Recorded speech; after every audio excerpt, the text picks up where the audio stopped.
Hello everyone, welcome to get success together. आज हम एस्टेट 2022 पीजीटी टीजीटी के पेपर में जो हरियाणा जीके का पोर्शन है उसको करेंगे। तो सबसे पहले है एस्टेट पीजीटी 2022 के क्वेश्चंस। अब एस्टेट में 81 से लेकर 90 तक के जो क्वेश्चन होते हैं वो हरियाणा जीके के होते हैं, और ये क्वेश्चन सिर्फ एस्टेट के लिए ही बेनिफिशियल नहीं है बल्कि हरियाणा में जितने भी एग्जाम्स होने वाले, चाहे वो सीईटी हो, ग्राम सचिव हो, पटवारी हो, हरियाणा पुलिस हो, सभी के लिए क्वेश्चन बेनिफिशियल है। तो सबसे पहले क्वेश्चन नंबर 81 क्वेश्चन नंबर में क्या है, हरियाणा के किन स्थानों को यूनेस्को की रामसर संधि के तहत रामसर स्थल के रूप में शामिल किया गया है। तो हरियाणा की दो साइट्स है, सुल्तानपुर राष्ट्रीय उद्यान और भिंडावास वन्य जीव अभ्यारण्य, इनको रामसर साइट्स में शामिल किया गया है। अब सुल्तानपुर राष्ट्रीय उद्यान कहाँ है, ये है गुरुग्राम में। सुल्तानपुर राष्ट्रीय उद्यान कहाँ है, गुरुग्राम में। हरियाणा में सिर्फ दो ही राष्ट्रीय उद्यान है, सुल्तानपुर राष्ट्रीय उद्यान और कलेसर राष्ट्रीय उद्यान। कलेसर राष्ट्रीय उद्यान कहाँ है, यमुनानगर में। और सुल्तानपुर राष्ट्रीय उद्यान कहाँ है, गुरुग्राम में। और दूसरा क्या है, भिंडावास वन्य जीव अभ्यारण्य, ये कहाँ पर है, झज्जर में। झज्जर में दूसरा कौन सा वन्य जीव अभ्यारण्य है, खप्परवास। भिंडावास वन्य जीव अभ्यारण्य अपनी सुंदर झील के कारण प्रसिद्ध है। ये दोनों ही, सुल्तानपुर राष्ट्रीय उद्यान और भिंडावास वन्य जीव अभ्यारण्य, इसको रामसर साइट्स में शामिल किया गया है। अब जो रामसर साइट्स यानी रामसर जगह कहाँ पर है, तो रामसर जगह है ईरान में। ईरान में है। और ये रामसर जो कन्वेंशन है ये कब हुआ था, 1971 के अंदर हुआ था। तो ये क्या है, एक अंतरराष्ट्रीय संधि है जिसमें आर्द्र भूमि को रामसर स्थल के रूप में नामित किया गया है। यानी जितने भी वर्ल्ड में, यानी ये अंतरराष्ट्रीय लेवल की है, जहां पर भी जो भी आर्द्र भूमि है उसको रामसर स्थल के रूप में नामित किया गया है, वो रामसर स्थल के नाम से जानी जाएंगी। तो ये कन्वेंशन आर्द्र भूमि और उनके संसाधनों के संरक्षण और स्थायी उपयोग के लिए एक रूपरेखा प्रदान करता है। तो ये इसको में भारत कब शामिल हुआ था, इस संधि में भारत ने हस्ताक्षर किए थे 1982 में। और भारत के टोटल 86 जो रामसर साइट्स शामिल है इसमें। और सुंदरबन है वो भारत की सबसे बड़ी साइट है रामसर स्थल की। और हरियाणा के जो ये दोनों है, सुल्तानपुर राष्ट्रीय उद्यान और भिंडावास वन्य जीव अभ्यारण्य, ये शामिल हुए थे 16 अगस्त 2021। अब ये पेपर है 2022 का, तो उस टाइम पे ये क्वेश्चन क्या था, करंट का क्वेश्चन था 2022 के एस्टेट के लिए। नेक्स्ट क्वेश्चन है, निम्नलिखित कथनों पर विचार कीजिए। हरियाणा में लोकायुक्त संस्था की स्थापना वर्ष 2002 में की गई थी, ये बिल्कुल सही ऑप्शन है। न्यायमूर्ति प्रीतम पाल हरियाणा राज्य के पहले लोकायुक्त थे, ये भी सही है। तो इसका सही आंसर क्या हो जाएगा, 1 एवं 2 दोनों सही हैं। नेक्स्ट है, हरियाणा के किस शहर को सिटी ऑफ वॉर हीरोज के रूप में जाना जाता है। तो सिटी ऑफ वॉर हीरोज के रूप में जाना जाता है भिवानी को। अब शहीदों का शहर, अब 2-3 चीजें हैं जो इसमें कंफ्यूजन होता है। एक क्वेश्चन आता है, शहीदों का शहर किसे कहा जाता है, शहीदों का शहर। तो शहीदों का शहर कहा जाता है झज्जर को। शहीदों का शहर किसे कहा जाता है, झज्जर को कहा जाता है। वीरों की भूमि किसे कहा जाता है, वीरों की भूमि कहा जाता है रेवाड़ी को। वीरों की भूमि कहा जाता है रेवाड़ी को। और सिटी ऑफ वॉर हीरोज किसे कहा जाता है, सिटी ऑफ वॉर हीरोज कहा जाता है भिवानी। भिवानी के दूसरे कौन से नाम है, भिवानी को भारत की छोटी काशी कहा जाता है और हरियाणा की काशी कहा जाता है। पर नवग्रह कुंड के कारण कैथल को भी हरियाणा की छोटी काशी कहा जाता है। नेक्स्ट क्वेश्चन है, हरियाणा में निम्नलिखित स्मारकों में से किन्हें राज्य संरक्षित स्मारकों का दर्जा दिया गया है। तो वो है शेख तैयब का मकबरा, शोभा सागर तालाब, भीमा देवी मंदिर कॉम्प्लेक्स। तो ये तीनों ही संरक्षित स्मारक का दर्जा प्राप्त लिए हुए हैं, यानी तीनों को ही राज्य संरक्षित स्मारक का दर्जा प्राप्त है। तो इसका सही आंसर क्या हो जाएगा, 1, 2 और 3 तीनों। नेक्स्ट है, हरियाणा के औद्योगिक क्षेत्रों में आधारभूत सुविधाओं का विकास करने के लिए निम्न में से कौन सी संस्था जिम्मेदार है। तो वो है HSIIDC। HSIIDC ये संस्था हरियाणा के औद्योगिक क्षेत्रों में आधारभूत सुविधाओं का विकास करने के लिए जिम्मेदार है। अब इसकी फुल फॉर्म क्या है, इसकी फुल फॉर्म है Haryana state industrial and infrastructure development, industrial and infrastructure development corporation. और इसकी स्थापना कब हुई थी, 8 मार्च 1967 को इसकी स्थापना हुई थी। नेक्स्ट है, निम्नलिखित में से कौन हरियाणा के राज्यपाल के द्वारा नियुक्त नहीं होता।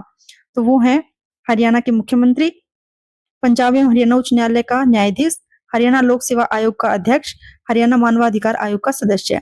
तो हरियाणा के मुख्यमंत्री की नियुक्ति किसके द्वारा होती है? राज्यपाल के द्वारा ही होती है। हरियाणा लोक सेवा आयोग का सदस्य भी किसके द्वारा नियुक्त किया जाता है? राज्यपाल के द्वारा नियुक्त किया जाता है। और हरियाणा मानवाधिकार आयोग का सदस्य भी राज्यपाल के द्वारा ही नियुक्त होता है। तो इसका सही आंसर क्या है? पंजाब एवं हरियाणा उच्च न्यायालय के जो न्यायाधीश है उनकी नियुक्ति राज्यपाल नहीं करते हैं। नेक्स्ट है, हरियाणा के निम्नलिखित राज्यपालों में से कौन एक नौकरशाह था? यानी हरियाणा के कौन से राज्यपाल हैं जो एक सिविल सर्वेंट भी रह चुके हैं? तो सही आंसर है मुजफ्फर हुसैन बर्नी। मुजफ्फर हुसैन बर्नी एक सिविल सर्वेंट भी रह चुके हैं और हरियाणा के राज्यपाल भी रह चुके हैं। और हरियाणा के साथ ये त्रिपुरा के, नागालैंड के, हिमाचल प्रदेश के भी राज्यपाल रह चुके हैं। और ये राष्ट्रीय अल्पसंख्यक आयोग के अध्यक्ष भी थे। और ये सिविल सर्वेंट किस कैडर के थे? उड़ीसा कैडर के थे। नेक्स्ट है, परिवार पहचान पत्र योजना के बारे में निम्नलिखित कथनों को पढ़िए। यह योजना परिवार को एक इकाई के रूप में चिन्हित करती है और यह हरियाणा के समस्त परिवारों का एक विश्वसनीय सामाजिक आर्थिक डेटाबेस तैयार करती रही है। तो ये इसका सही है बिल्कुल। प्रत्येक परिवार को एक 8 अंकों की विलक्षण परिवार पहचान आवंटित की जा रही है और पहचान को जन्म, मृत्यु एवं वैवाहिक रिकॉर्ड से जोड़ा जाएगा। तो ये बिल्कुल सही है कि फैमिली में अगर किसी की मृत्यु हो जाती है तो उसको क्या कर दिया जाता है? परिवार पहचान पत्र से हटा दिया जाता है। किसी का जन्म हो जाता है या कोई विवाह हो जाता है तो उसको भी क्या है, उसमें शामिल कर लिया जाता है। और ये क्या है? बिल्कुल सही है। परिवार पहचान डेटाबेस में उपलब्ध डेटा का उपयोग विभिन्न कल्याणकारी योजनाओं में स्वतः चयन हेतु किया जाएगा और परिवारों को स्वयं योजनाओं के लिए आवेदन करने की आवश्यकता नहीं होगी। ये भी बिल्कुल सही है क्योंकि इसमें जो इनकम है वो अपने आप ही घटती बढ़ती दिखाते हैं। हमें कुछ नहीं करना होता है इसमें। और ये क्या है, जो मान लो कल्याणकारी योजनाएं हैं जैसे आयुष्मान योजना है या फिर जो बीपीएल कार्ड है वो भी क्या है, परिवार पहचान पत्र के हिसाब से अपने आप ही बन जाता है, अपने आप ही हट जाते हैं उसे। तो ये तीनों ही बातें क्या है, बिल्कुल सही है परिवार पहचान पत्र योजना के बारे में। तो इसका सही ऑप्शन कौन सा है? 1, 2 और 3 तीनों ही सही है। नेक्स्ट है, हरियाणा के राज्यपाल के संबंध में निम्नलिखित कथनों पर विचार कीजिए। यह हरियाणा केंद्रीय विश्वविद्यालय के कुलपति हैं। वह राज्य की किसी भी लाभ के पद को धारण कर सकते हैं। वह Indian red cross society Haryana राज्य शाखा के अध्यक्ष हैं। उन्हें संविधान के अंतर्गत कोई विवेकीय शक्ति प्राप्त नहीं है। तो इनमें से सही ऑप्शन है, वह Indian red cross society Haryana राज्य शाखा के अध्यक्ष है। वह हरियाणा केंद्रीय विश्वविद्यालय के कुलपति नहीं है क्योंकि केंद्रीय विश्वविद्यालय किसके अंडर में आता है? सेंट्रल गवर्नमेंट के अंडर में आता है। वह राज्य के किसी भी लाभ के पद को धारण नहीं कर सकते हैं। ये हम योग्यताएं पढ़ते हैं जब राज्यपाल की, उसमें भी पढ़ते हैं कि वो किसी भी लाभ के पद पर नहीं होने चाहिए। उन्हें संविधान के अंतर्गत कोई विवेकीय शक्ति प्राप्त नहीं है, ऐसा बिल्कुल नहीं है। राज्यपाल को बहुत सारी शक्तियां मिली हैं जिससे वो अपने विवेक का प्रयोग करके उन शक्तियों का प्रयोग कर सकता है। तो इसका सही ऑप्शन क्या है? वह Indian red cross society Haryana राज्य शाखा के अध्यक्ष है।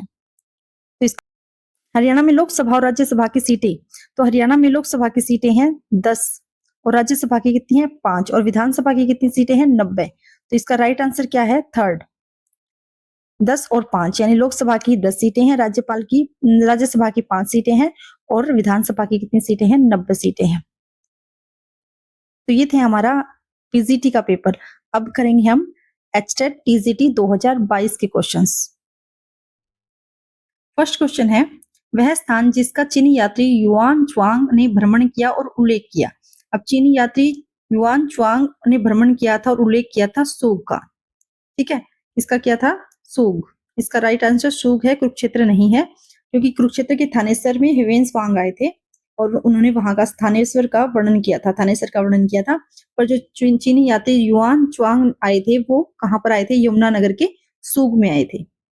नेक्स्ट है, वह जिला जहां डोलोमाइट पाया जाता है। तो लगभग जहां हमारा जो हरियाणा का जितने भी खनिज पदार्थ पाए जाते हैं वो ज्यादातर कहां पर पाए जाते हैं? महेंद्रगढ़ में पाए जाते हैं। तो डोलोमाइट भी कहां पाया जाता है? महेंद्रगढ़ में पाया जाता है। नेक्स्ट है, हरियाणा सरकार की किस योजना के तहत हरियाणा के समस्त परिवारों को सामाजिक आर्थिक डेटा तैयार किया जा रहा है? तो वो कौन सी है? अभी हमने पिछले पेपर में पढ़ा था, किसमें तैयार किया जा रहा है? परिवार पहचान पत्र योजना में। परिवार पहचान योजना में सामाजिक और आर्थिक बेस पे क्या है? सारा डाटा तैयार किया जा रहा है। तो इसका राइट आंसर क्या है? परिवार पहचान पत्र योजना। हरियाणा के पंचायती राज संस्थाओं में महिलाओं के लिए आरक्षित की गई सीटों का प्रतिशत कितना है? तो पहले हरियाणा जो महिलाओं के लिए आरक्षित सीटें थी वो कितनी थी? 33% थी। कितनी थी? 33% थी, पर अब बढ़ाकर कितनी कर दी गई है? 50% कर दी गई है। यानी पहले 33% थी और अब कितनी कर दी गई है? 50% कर दी गई है। अब कब की थी ये? 5 नवंबर 2020 को की गई थी। 5 नवंबर 2020 को की गई थी। अब नेक्स्ट है वह जिला जहां पहली बार हरियाणा में ई चालान लागू किया गया था। तो ई चालान लागू करने वाला पहला जिला है गुरुग्राम। ई चालान का मतलब क्या है कि घर बैठे भी हम क्या कर सकते हैं, नेट बैंकिंग से या क्रेडिट कार्ड से हम अपनी जो भी व्हीकल है उसका अगर चालान कटता है तो वो हम दे सकते हैं। ठीक है, और इसको किस लिए किया गया था? ट्रैफिक रूल उल्लंघन करने पर प्रतिबंध लगाना, यानी कि लोग जो ट्रैफिक रूल को तोड़ते हैं उस पर रोक लगाने के लिए ये नियम है वो लागू किया गया था। ग्लोबल सिटी प्रोजेक्ट विकसित किया जा रहा है किसके द्वारा? HSIIDC हरियाणा सरकार द्वारा। ठीक है, तो इसकी फुल फॉर्म क्या है? Haryana state industrial infrastructure development corporation. और इसकी स्थापना कब हुई थी वो आपको कमेंट सेक्शन में बतानी है।